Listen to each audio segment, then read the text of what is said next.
queridos, começamos então agora a nossa programação Edificando Vidas e hoje um tema polêmico, hein?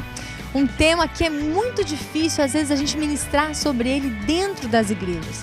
Nós vamos falar aqui sobre finanças, é isso mesmo, dinheiro. Como é difícil falar de dinheiro, às vezes, para cristãos, para não cristãos. Eu não sei o que você pensa com relação a isso. Dízimos, ofertas, você dar de bom grado, você entende o que é ofertado no altar do Senhor. Você sabe entender quando nós estamos doentes na área da nossa vida financeira? Existe isso, pastora? Existe. Você sabe administrar bem o seu dinheiro ou você não sabe administrar o seu salário? O que era para ser bênção na sua vida acaba se tornando em maldição.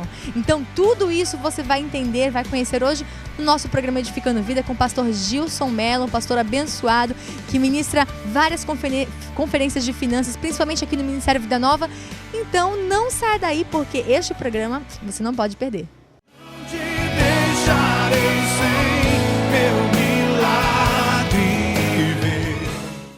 Bem, queridos, então começando o nosso quadro de testemunhos com o pastor Gilson Mello. Pastor, obrigada, muito obrigado por estar aqui. Pastor, ele congrega na Igreja Missão Praia da Costa, né, Espírito Santo.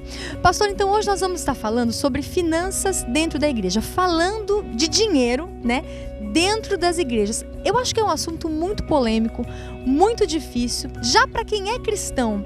Eu imagino para quem não é, você que me assiste, você que está nos vendo nesse momento, você às vezes não entende nada, querido, do que você possa estar pensando desses pastores que ficam pedindo dinheiro, porque tem gente que acha isso, né? Que pastor só sabe pedir dinheiro.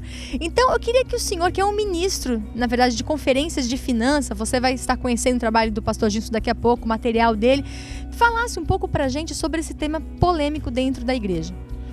Pastora, eu agradeço pelo convite da gente estar aqui, podendo falar um pouco desse assunto que eu acredito, se não o mais polêmico dentro da igreja, né? Tem alguns assuntos polêmicos acerca de doutrinas, acerca de dons, mas o assunto finanças é um dos assuntos mais polêmicos dentro da igreja. E é interessante que existe algum dado, por exemplo, sobre o casamento. O segundo maior motivo de separação no mundo é com problema financeiro. E aí a gente vê que a igreja ela é um hospital para cuidar de pessoas. E se a igreja ela se omite no assunto finanças, ela está se omitindo no tratamento de pessoas, no caso, como eu dei o exemplo de casais, casados, que precisam aprender nessa área. E quanto mais a gente rejeitar esse assunto, mais difícil vai ser para que algumas coisas possam funcionar dentro da igreja, em toda a organização, porque praticamente tudo envolve dinheiro, né? Agora um exemplo, por exemplo, o senhor é um ministro de conferências de finanças, né, financeira. Então, quando o senhor ministra em várias igrejas, em vários locais do Brasil, né, o senhor viaja demais, o senhor já encontrou ali, o senhor está ali ministrando, falando, e aquela barreira meio que, uma má aceitação no caso? Ou é todo lugar que aceita assim de braços abertos a ministração desse assunto, quando o senhor vai estar ministrando a conferência? Qual que foi uma das experiências assim que o senhor teve, às vezes ali em cima tal, mas vê que o povo ainda está com a mentalidade fechada para essa área? A pastora falou tudo, mentalidade. O grande problema é a mentalidade, e não é só dentro da igreja, é a mentalidade do brasileiro, né?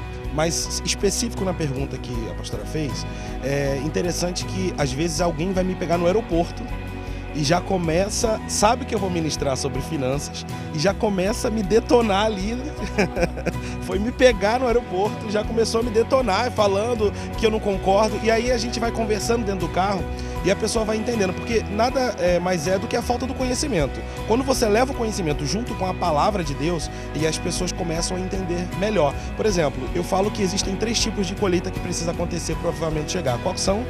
A colheita financeira, porque Deus não dá nada para ninguém que não esteja preparado para receber.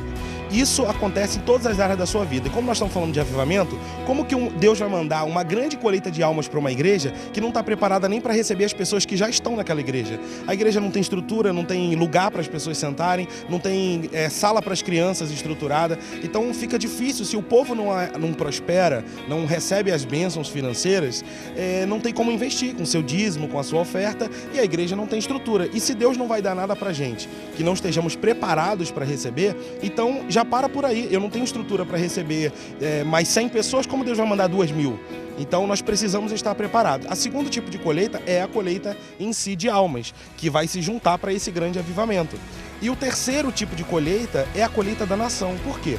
Quando nós estamos ganhando um número grande de pessoas para Cristo, nós estamos deixando de ter mais um assaltante, mais um assassino, mais um mau caráter, mais alguém prejudicando a sociedade. Ou seja, quando a gente une a colheita financeira com a colheita de almas, a gente tem a colheita da nação. Uma nação cujo Deus é o Senhor, uma nação abençoada, uma nação vivendo os princípios da palavra de Deus.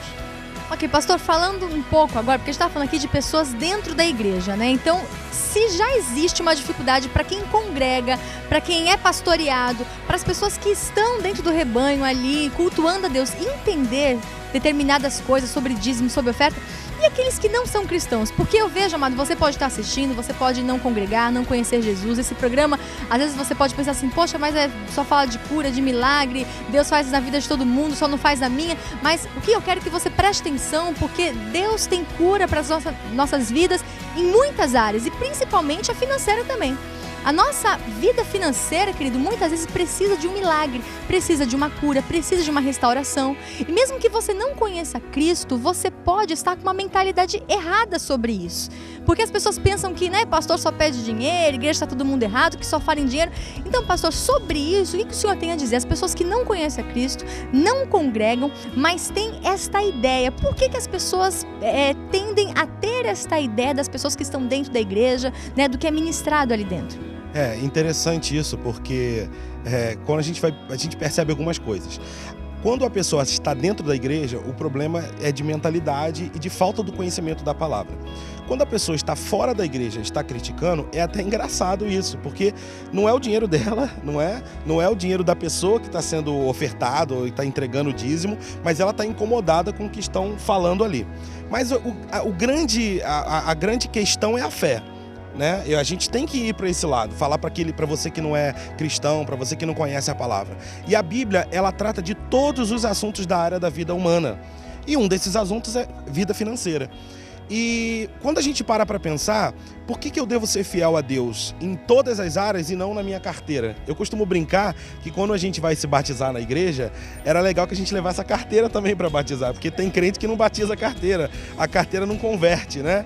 Então, assim, quando nós somos cristãos, nós queremos honrar a Deus com o nosso tempo, honrar a Deus com o nosso conhecimento, com o nosso talento, e nós também queremos honrar a Deus com as nossas finanças. E como que se honra a Deus com as nossas finanças? Sendo fiel em uma pequena parte daquilo que Ele nos deu. E eu costumo dizer, eu gosto de dar um exemplo que eu aprendi. Adão e Eva, Deus deu um jardim para Adão e Eva.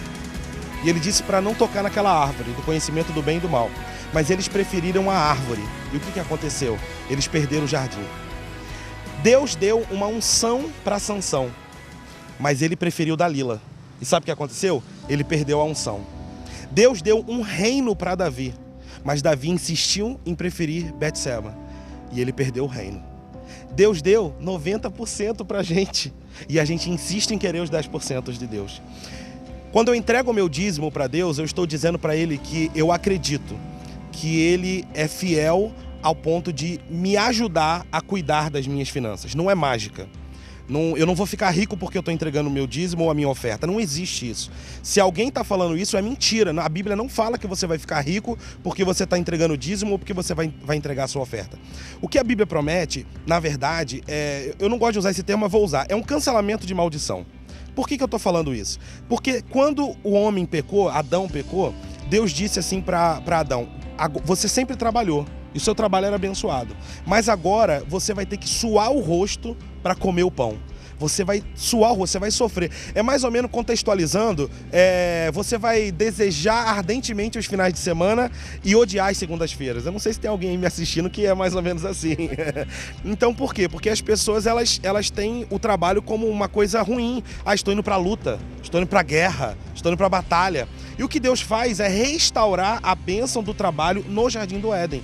Porque Jesus veio e ele morreu para eliminar toda a maldição sobre a nossa vida, inclusive essa que foi lançada contra Adão e que, na verdade, contra toda a humanidade. Então, eu acredito que quando eu entrego o meu dízimo e a minha oferta, eu não estou numa fórmula mágica para ficar rico. Pelo contrário, eu estou recebendo a bênção de Deus sobre a obra das minhas mãos, sobre o meu trabalho, e é isso que Deus promete, mandar chuva para a gente ser abençoado. Então, para você que não é cristão, para que você possa ter um entendimento, nós, quando estamos entregando o nosso dízimo e a nossa oferta, nós estamos dizendo que nós acreditamos que Deus vai nos ajudar e vai suprir todas as nossas necessidades. E pastor, assim, infelizmente nosso tempo é muito curto, mas ainda tenho uma dúvida assim. As pessoas costumam confundir bastante o espiritual, né, com o real. Então, até onde é Deus que está agindo, né? Eu quero falar sobre isso para que as pessoas cristãs, não cristãs, possam entender. E até onde é a nossa má administração que está agindo. Porque eu lembro, pastor Gilson, querido, esteve ministrando na nossa igreja. 50 anos de casado. Aí a esposa botou um baby doll, entrou no quarto lá. E o marido tá lá. A noite dos 50 anos de casado. Aí ela olha assim pro marido: amor, você lembra qual foi a primeira vez que eu coloquei esse baby doll? E ele falou assim: eu lembro. Lembra? Não acredito. Se lembrar vai ganhar um prêmio. E ele disse assim: foi no dia da nossa noite de núpcias. Aí ela: meu Deus, você lembrou? Para ganhar nota 10, o que você falou quando você me viu na nossa noite de núpcias com esse baby doll? Ele disse assim: vou acabar com você. E ela falou assim: e agora, 50 anos depois, o que você me diz? Missão cumprida. Jesus. São 62 igrejas do Ministério Vida Nova, está ministrando praticamente todas as igrejas, essa conferência é uma bênção. Você que é líder, você que é pastor, né? Nós vamos estar passando o contato dele no final. Mas assim, pastor, tem coisa que até o devorador, né? O senhor deu um exemplo lá que não dá tempo nem do devorador chegar na vida do crente, porque ele mesmo se devora tudo. Então, até onde as pessoas administram mal e culpam o espiritual por causa disso? É isso aí. Eu tenho uma prática de ensinar 3 princípios que geram prosperidade baseados na Bíblia. Então, o que eu falo? Quais são esses 3 princípios? Se você quer viver uma prosperidade na sua vida financeira, você precisa trabalhar, administrar e ser fiel. Muitas pessoas só querem ser fiéis. Poxa, por que eu dou o meu dízimo e não prospero? Por que eu sou ofertante e dizimista fiel e não vejo uma prosperidade na minha vida? Alguns porque não gostam de trabalhar. Não gostam na verdade, não buscam realmente algo para melhorar a sua vida. Não querem fazer a sua parte. Eu sempre digo que a parte já foi feita. Jesus morreu por nós. Ele já cancelou toda a maldição sobre a nossa vida. Nós é que precisamos fazer a nossa parte. Estudar, se qualificar. Então essa parte do trabalho. E a parte da administração, na verdade, é a parte que a maioria das pessoas tem um problema. As pessoas dizem assim, eu sempre pergunto isso em algumas conferências que eu ministro. Se você aumentasse o seu salário 10 vezes, hoje o que você ganha, multiplicasse por 10, as suas finanças estariam resolvidas? 90% das pessoas levantam a mão dizendo que as finanças estariam resolvidas. Eu digo para as pessoas, não, pelo contrário. Na verdade, os seus problemas seriam 10 vezes maiores. Porque o problema das pessoas não está em quanto você ganha. O seu problema está em quanto você gasta. O quanto que você gasta? Você sabe o quanto você gasta? No meu livro, eu tenho um livro sobre finanças, que o título do livro é 7 decisões para você sair da crise e alcançar sucesso financeiro. Nesse livro eu ensino que durante 90 dias, se você quer saber o quanto você gasta, você precisa durante 90 dias anotar tudo que você gasta. Tudo. Se você deu uma gorjeta, você tem que anotar. Se você comprou uma bala, você tem que anotar. Todas as suas despesas durante 90 dias. E aí você vai começar a descobrir para onde que está indo o seu dinheiro. Porque muita gente o crente coloca a culpa no tal do devorador, né? E ele coloca a culpa no devorador e diz que o devorador está devorando o dinheiro dele. Mas aí foi aquilo que a pastora comentou. Eu brinco, o devorador não passa nem perto da casa dessa pessoa, que ele devora tanto que vai devorar até as economias do devorador. Mas é isso, a pessoa gasta tanto, tem um problema com o consumo. Um dos maiores vilões da família brasileira no que se diz respeito à vida financeira é o cartão de crédito. As pessoas não têm controle com cartão de crédito. E cartão de crédito, as pessoas acham que não, mas é um empréstimo, porque você está comprando com dinheiro que não é seu, para você pagar a prazo ou a prestação. Então, quem não tem controle, fica complicado e a pessoa acaba se enrolando. E o segundo vilão, que aí é mais para os aposentados, os servidores públicos, que é o empréstimo consignado. Tem muita gente enrolada nos empréstimos. Então, assim, o maior segredo para você prosperar é a administração. Não é você ter um bom emprego, ou claro que é bom ter um bom emprego, mas o grande segredo é a administração. Eu tenho pessoas na minha família que são milhões de vezes melhores administradores do que eu. Na verdade, eu não sou um bom administrador. A minha esposa é uma boa administradora. E por isso que quando a gente casa, a gente se torna um. Então é uma bênção, né? Eu ganho e ponho tudo na mão dela e ela resolve. Mas eu tenho, por exemplo, uma tia que ela, junto com o marido dela, são aposentados, ganham muito pouco. Cada um ganha um salário mínimo. E eles têm uma vida melhor do que muita gente que ganha 3, 4, 5 mil por mês. Tem uma vida muito organizada. Claro, os filhos ajudam, os familiares ajudam, mas eu nunca vi uma pessoa tão organizada quanto essa tia minha, com apenas 2 salários mínimos, tem uma casa abençoada, não paga aluguel, conseguiu construir coisas assim tremendas na vida dela e tudo com pouco dinheiro, mas porque souberam administrar o pouco. E a Bíblia é muito clara, se você for fiel no pouco, Deus vai te colocar sobre o muito. E esse ser fiel não é só você ser dizimista, fiel e ofertante, é você ser fiel a você. Ser fiel à sua família. E quando você organiza a sua vida financeira, você está sendo fiel para a tua própria vida. E esse é o grande segredo para mim. Se você quer ter uma vida abençoada, você precisa administrar. Faça cursos, leia livros, busque o conhecimento que não foi ensinado na escola. E eu vou encerrar falando sobre isso. A escola ensina coisas, eu sou um militante dessa visão. A escola ensina coisas que a gente nunca vai usar na nossa vida, mas deixa de ensinar aquilo que a gente sempre vai usar a vida inteira. Então eu sou a favor de que se ensine educação financeira nas escolas, para todas as nossas crianças, porque existem matérias que a gente só vai usar se a gente seguir certo tipo de profissão, mas algumas matérias para a vida a escola deixa de ensinar. E essa é a minha visão. Eu acredito que a educação financeira tinha que fazer parte do currículo escolar das nossas crianças. Bem, querido, isso é um assunto para uns 10 programas, né?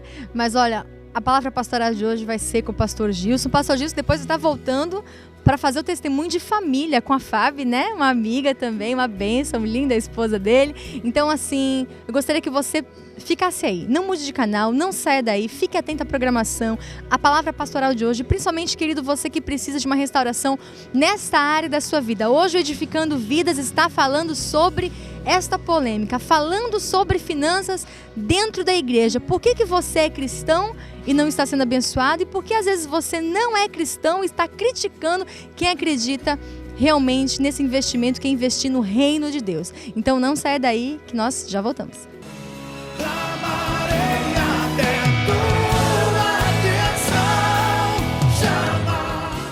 Olá, amados. Agora eu quero dar uma palavra para você, uma palavra que possa trazer uma luz, um esclarecimento dentro da vida financeira. Nós acabamos de falar no quadro de testemunhos aqui sobre vida financeira, dinheiro na igreja, para pessoas que não são evangélicas. E agora eu quero falar para você, como um todo, você que está me assistindo aqui, que é possível ter uma vida sem dívidas. Esse é um dos tópicos do meu livro, 7 decisões para você vencer a crise, sair da crise e alcançar o sucesso financeiro. É possível ter uma vida sem dívidas. As dívidas, elas são uma prisão. Salomão disse algo interessante no livro de Provérbios. Aquele que toma emprestado se torna escravo de quem emprestou. Jesus veio para nos trazer liberdade, para nos libertar. E algumas pessoas são libertas em Cristo do pecado, da maldição, mas se aprisionam nas dívidas. E o que eu queria que você entendesse? Eu queria que você entendesse que realmente é possível ter uma vida sem dívida, ter uma vida abençoada, uma vida financeira equilibrada.